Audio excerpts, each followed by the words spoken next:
ایک خوبصورت تالاب تھا جس کے کنارے سبز گھاس، کنول کے پھول کھلے ہوئے تھے، اور اس تالاب کے نیلے پانی میں چھوٹے بڑے جانور خوشی خوشی رہتے تھے۔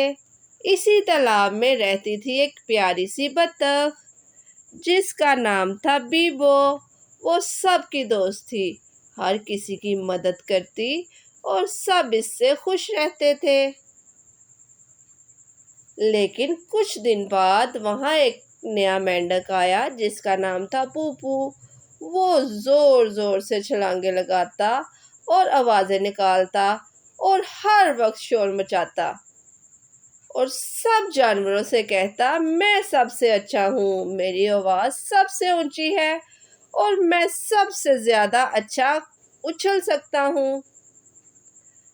سب جانور اس کے رویے سے پریشان تھے، لیکن بیبو نے سب جانوروں کو سمجھایا اور ان سے کہا، شاید وہ نیا ہے، اگر ہم اسے پیار سے سمجھائیں گے تو وہ مان جائے گا اور ہمیں تنگ نہیں کرے گا۔ ایک دن تالاب میں تیراکی کا مقابلہ رکھا گیا اور سب جانوروں نے اس میں حصہ لیا۔ پوپو بولا، میں جیتوں گا، کوئی مجھے ہرا نہیں سکتا کیونکہ میں سب سے زیادہ اچھل اور تیر سکتا ہوں۔ مقابلہ شروع ہوا۔